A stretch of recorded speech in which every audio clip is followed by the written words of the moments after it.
Hi friends, வாங்க நம்ம இட்லிக்கு வந்து இன்றைக்கி ஸ்டெப் பை ஸ்டெப் உங்களுக்கு எப்படி இட்லி ஊற போட்டு அரைக்கணுன்ட்டு நான் அந்த வீடியோவில் ஃபுல்லாக உங்களுக்கு காமிக்க போகிறேன். வாங்க எப்படின்னு பார்க்கலாம். டைமிங் பாருங்கள், கரெக்டாக 2 மணி. நம்ம வந்து 2.5 மணி நேரம் ஊற வைக்கணும். அரிசிக்கு நான் வந்து இந்த 100 ml பிடிக்கிற மாதிரி நான் டம்ளர் எடுத்துருக்கேன். இதுக்கு தடவை போடுங்க. ரொம்ப பொங்க பொங்க போட்டு தான் அரைக்கணும், இல்லை கூட ஒரு டம்ளர்னாலும் போட்டுக்கலாம். ஓகேங்களா? 1 2 3 4 5 6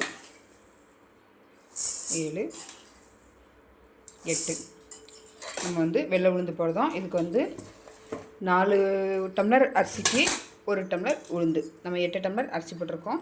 அதுக்கு 2 டம்ளர் உளுந்து. 1 2 எப்படின்னா 4ல் 1 பங்கு அப்படிங்கிற மாதிரி. ஓகேங்களா? வேறு எதுவுமே போட வேண்டாம். 2 வெந்தயம் மட்டும் போட்டுக்கிறோங்க. நீங்கள் இந்த இதை வந்து தண்ணி ஊற்றி அப்படி வைக்க முன்னாடி ஒரு 2 தடவை இதில் இருக்க தூசியெல்லாம் கழுவிட்டு ஊற வைங்க. ஓகேங்களா? உளுந்தும் மேக்ஸிமம் ஒரு 2.5 மணி நேரம் ஊறட்டும். பாருங்கள், தண்ணி ஊற்றி நான் அப்படியே மூடி வைக்க போகிறேன். இதை அப்படி ஊறட்டும். ஒரு ஓரமாக ஊற வச்சிடலாம்.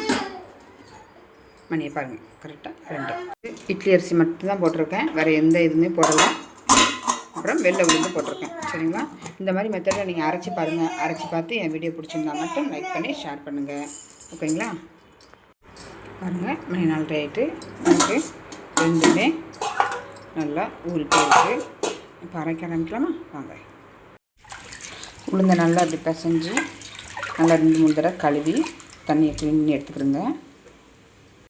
கழுவி எடுத்துக்கிட்டாச்சு. கிரைண்டரில் போட்டுருமா? கிரைண்டரையும் நான் முதல்ல கழுவி எடுத்துக்கிட்டேன்.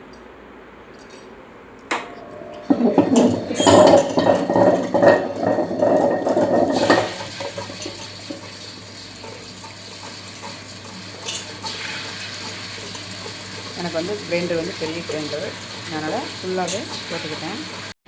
ஃபுல்லாக போட்டாச்சு.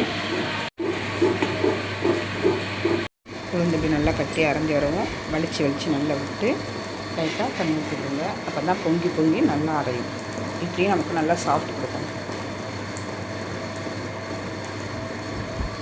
கட்டி அப்படி அரைஞ்சிருக்குன்னு இதெல்லாம் நம்ம தண்ணி ஊற்றி ஒரு 10 நிமிஷத்துக்கு அரைக்கணும். உளுந்து எந்த அளவுக்கு பொங்கி அரையுதோ அந்த அளவுக்கு நமக்கு இட்லி வந்து நல்லா சாஃப்ட்னஸ் கொடுக்கும். அதனால் இன்னும் கொஞ்சம் தண்ணி ஊற்றி நான் அரைப்பேன் 10 நிமிஷத்துக்கு. நீங்களுமே அப்படியே அரைங்க. அவசரமாக நீங்கள் எடுக்க வேண்டாம். நல்லா பொங்க விட்டு அடைங்க. சரிங்களா? பாருங்க, எனக்கு நல்லா மாவு சாஃப்டாக இருந்துச்சு. நான் அப்படியே ஒரு பெரிய பாத்திரத்தில் இந்த மாதிரி பாத்திரத்தில் வலிச்சு வச்சுருக்கேன்.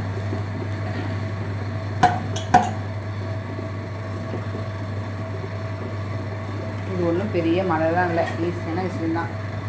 வாரத்தில் ஒரு 2 நாள் போட்டு அரைச்சா டிஃபன் பிரச்சனை இருக்கவே இருக்காது.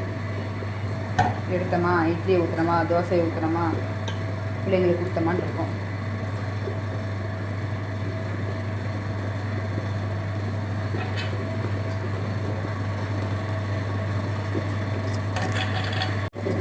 உளுந்து ஒன்று போல் வடிச்சாச்சு. அடுத்து அரிசியை போட்டுக்குவோம். எனக்கு உரல் வந்து பெரிய சைஸு, சரிங்களா? அதனால் நான் ஃபுல்லாக ஒரே ரவுண்டில் போட்டு வச்சுருக்கேன்.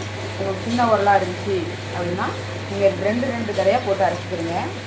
உளுந்தையும் சரி அரிசியும் சரி, அது வந்து உங்களுக்கு சீக்கிரமாகவும் அரையும், நல்லாவும் இருக்கும். அதாவது ஒன்று கூட அரைச்சி நல்லா இருக்குங்க.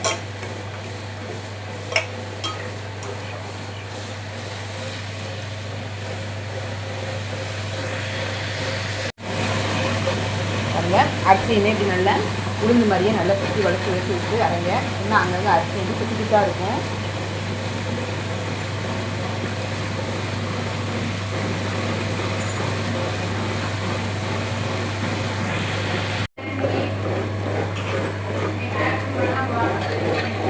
பாருங்க, இப்படி குறன்னு நல்லா அரைஞ்சிருக்கு.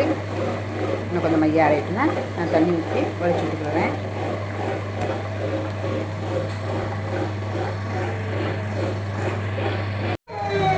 பாருங்க, அப்படியே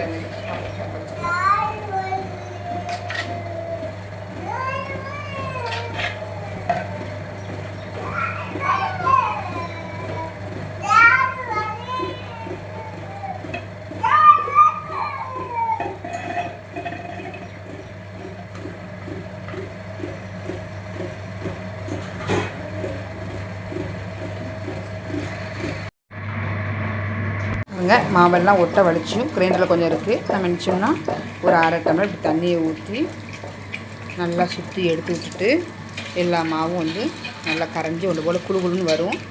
அதை நல்லா எடுத்து விட்டுட்டு வலிச்சிக்கலாம். ஓகேங்களா?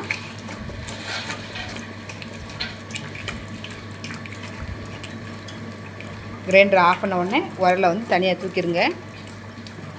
நான் வந்து ஃபோனை கையில் வச்சுருக்கனால அதை எனக்கு வீடியோவாக காமிக்க முடியாது. நான் கையில் எடுத்துகிட்டு மீது எவ்வளோ மாவு அடியில் இருக்குன்னு உங்களுக்கு காட்டுறேன் பாருங்கள். எவ்வளோ மாவு இருக்குது பாருங்கள். இது எல்லாத்தையும் வலிச்சு எடுத்துக்கலாம். ஓகே, கிரைண்டரை க்ளீன் பண்ணி வச்சாச்சு. வாங்க இப்போ மாவு பிசையலாம். ஓகே, இதை வந்து நான் 2 பாத்திரமாக மாற்றி வச்சுக்கிடுவேன். நீங்கள் சிங்கிளாக வைக்கிறதா தான் வச்சுருங்க. ஆனால் மாவு வந்து டக்குன்னு பொங்கிடும். ஓகேங்களா? இந்த மாதிரி பாத்திரத்தில் வச்சுருந்தீங்கன்னா இதை வந்து பகிர்ந்து 2 பாத்திரத்தில் மாற்றிக்கிறங்க. ஓகே, தேவையான அளவு உப்பு. ஓகேங்களா?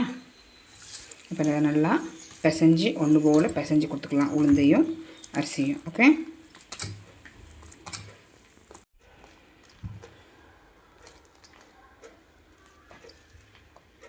இந்த வீடியோ உங்களுக்கு பிடிச்சிருந்துச்சுன்னா லைக் பண்ணுங்கள், ஷேர் பண்ணுங்கள், கமெண்ட் பண்ணுங்கள். அடுத்தடுத்து நம்ம சேனலில் வர வீடியோஸ் பார்க்கணுன்னா சப்ஸ்கிரைப் பண்ணிக்கிறோங்க. Okay, thank you.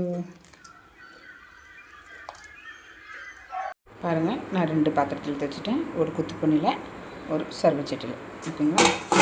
இந்த மாவு வந்து எனக்கு காலையில் சாயந்தரத்துக்கு சுடும்போது ஒரு 3 நாளைக்கு வந்து வந்துடும். பார்த்திங்களா? இட்லி வந்து எவ்வளோ சாஃப்டாக எவ்வளோ நல்லாயிருக்கு பாருங்கள். மாவு அரைக்கிறதுலாம் ரொம்ப ஈஸியானது தான்.